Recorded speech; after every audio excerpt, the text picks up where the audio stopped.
ایک حدیث کے راوی مولا علی ہے۔ نبی کریم صلی اللہ تعالی علیہ وسلم دین کے لیے بہت کام کیا، جد و جہد کی۔ حضرت فاطمہ چھوٹی عمر سے دیکھتی آ رہی ہیں حضور کو کام کرتے ہوئے۔ حضور کی عادت مبارکہ تھی کہ جب آپ سفر کے لیے تشریف لے جاتے تو سب سے آخر میں سیدہ فاطمہ کے گھر جاتے، واپس آتے تو سب سے پہلے سیدہ فاطمہ کے گھر آتے۔ مولا کائنات علی علیہ السلام کہتے ہیں کہ ایک دن میں عجیب نظارہ دیکھا۔ نبی کریم علیہ السلام سفر سے واپس آنے والے تھے تو میں فاطمہ کو اطلاع دی کہ حضور آج پہنچ جائیں گے۔ انہوں نے گھر سارا صاف کیا، سجایا، سنوارا، کھانا پکایا، لیکن فاطمہ حضور جیسا ہی اندر گھر میں داخل ہوئے، سیدہ فاطمہ سلام اللہ علیہا حضور کا چہرہ دیکھا تو ہاتھ پکڑ کے چومنے لگی اور کہتے ہیں میں جب انہوں نے سر اٹھایا تو چہرہ آنسوؤں سے بھرا ہوا تھا۔ رسول کریم صلی اللہ تعالی علیہ وسلم نے بیٹی کے سر پر ہاتھ رکھا، فرمایا فاطمہ بیٹی رونے والی بات کوئی نہیں ہے، کیوں رو پڑی ہو؟ فرمایا فاطمہ کیوں رو رہی ہو؟ عرض کرنے لگے محبوب میں بچپن سے دیکھ رہی ہوں، محنت کرتے ہیں، جد و جہد کرتے، یا رسول اللہ آج آپ آئے ہیں تو چہرے پہ تھکاوٹ کے آثار ہیں، حضور وجود تھکا ہوا ہے۔ یا رسول اللہ میں نے ساری زندگی آپ کو کام کرتے ہوئے دیکھا ہے، مدینے والے حبیب مجھے بتا دیں کام کب تک کرنا ہے؟ وہ وقت بھی کبھی آئے گا آپ کی کمر بستر سے لگے، وہ ٹائم کب آئے گا؟ گھر میں بیٹھے من پسند غذا کھائیں، حضور کب تک، آخر کب تک جد و جہد کرنا ہے؟ یہ سب کب تک ہوگا؟ سیدہ فاطمہ کہنے لگے حضور نے میرے آنسو پوچھا۔ مولا کائنات شیر خدا علی علیہ السلام فرماتے ہیں نبی کریم صلی اللہ تعالی علیہ وسلم فرمانے لگے فاطمہ تیرے باپ کی ڈیوٹیاں بہت زیادہ ہے، جب تک دنیا کے آخری کونے تک دین نہیں پہنچتا، جب تک دنیا کے آخری کونے تک دین نہیں پہنچ جاتا، اور جب تک اینٹیں اور پتھریں بھی دین کا پیغام نہیں سن لیتے، اتنی دیر تک تیرا باپ جد و جہد کرتا ہی رہے گا۔ پھر یہ ساری محنت، یہ کیفیت دیکھیں نا، حضور نے اتنی محنت کرتے ہیں تو سیدہ فاطمہ کو نبی کی امت سے محبت بڑی ہو گئی۔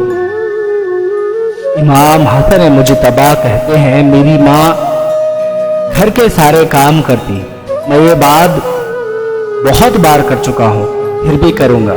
دنیا میں کوئی ایسی عورت ہے جس کے ہاتھوں میں کام کرتے کرتے چھالے پڑے ہو؟ آج ہمارے غریب سے غریب بہنوں کے ہاتھوں میں بھی چھالے نہیں پڑتے۔ ہے کوئی غریب جن کی بیٹی کے ہاتھوں میں چھالے پڑ جائے؟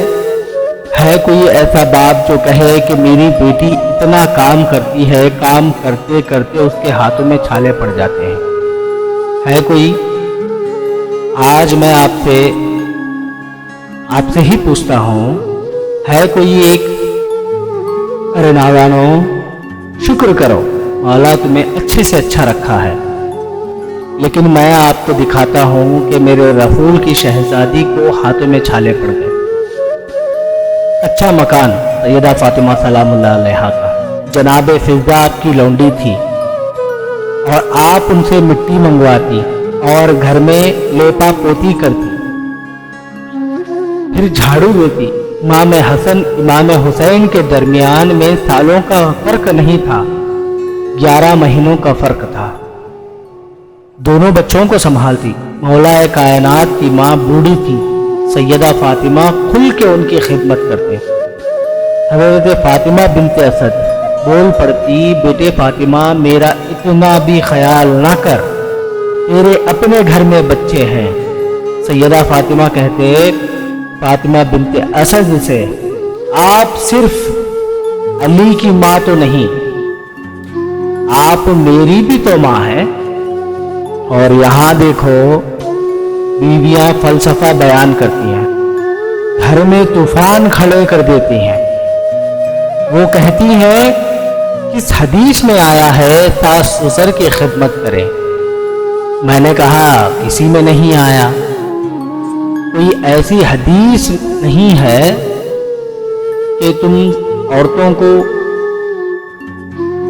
یوں کہے کہ ساس سسرے کی خدمت کریں، کہیں لکھا نہیں ہے۔ لیکن یہ تو آیا ہے شوہر راضی ہے تو اللہ بھی راضی ہے۔ اگر شوہر ماں باپ کی خدمت سے راضی ہوتا ہے تو کرو خدمت۔ آج ہماری بہنیں تھوڑا بہت علم کیا جان لیا بحث کرنے لگ جاتی ہیں، خود کو شوہر سے بلند سمجھتی ہیں۔ میں سب کی بات نہیں کرتا، کچھ لوگ ہیں ایسے، اگر تم ان سے پوچھو تو وہ کہیں گی نہیں، تو پھر شوہر سے اونچی زبان میں بات کیوں کرتے ہو؟ یاد رکھیں وہ بہنیں جو اپنے ہی شوہر سے زبان دراز کرتی ہیں۔ خدا کی عزت کی قسم یہ میں نہیں کہتا، خود خدا قرآن مجید میں یوں کہتا ہے، خلق لکم من ازواجکم، اللہ نے عورتوں کو مرد کے لیے پیدا کیا، مرد کے سکون کے لیے اللہ نے عورت کو پیدا کیا۔ اب ان عورتوں سے میرا سوال ہے جو اپنے خاوند سے بات بات پر جواب دینے لگ جاتی ہیں، کوئی ایک ایسی دلیل بتا دو جس میں لکھا ہوا ہو کہ اللہ نے مردوں کو عورت کے سکون کے لیے پیدا کیا، کوئی ایک دلیل۔ ایک اور بار میں کہہ دیتا ہوں کہ میری بات کا غلط نہ سمجھیں، میں سب کی بات نہیں کر رہا ہوں، میں تو آپ کے فائدے کے لیے بول رہا ہوں۔ عورت اس وقت تک جنت میں داخل نہیں ہو سکتی جس وقت تک اس کا خاوند راضی نہ ہو۔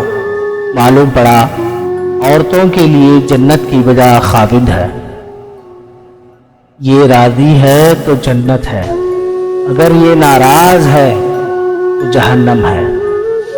حضرت فاطمہ پھر چکی پیستی، حضرت فاطمہ چکی پیس کر اس کا آٹا بنانا، گیہوں پیس کر اس کا آٹا بنانا، یہ کوئی آسان کام نہیں۔ پھر بچوں کے لیے کھانا پکانا۔ پھر ایک دن کہنے لگی، علی آپ کی آمدنی تھوڑی ہے، میرے لیے ایک چرخہ نہیں لا دیتے؟ مولا کائنات فرمانے لگے کہ فاطمہ کیا کرو گی چرخے کا؟ فرمانے لگے کہ میں آپ کا ہاتھ بٹا دوں گی، آپ کی آمدنی تھوڑی ہے۔ پھر یہ سب کام کر کے امام حسن فرماتے ہیں، عزت والے رسول کی عزت والی بیٹی، شانوں والے نبی کی شانوں والی بیٹی، پاک محبوب کی پاک شہزادی، گھر کا یہ سارا کام کر کے رات کو مولا علی سے کہتی، اگر آپ اجازت دے تو اللہ کو راضی کر لو۔ تو پھر مولا کائنات فرماتے، فاطمہ جیسے مرضی ہے ویسے کرو، فاطمہ جو تمہارا دل کرتا ہے وہی کرو۔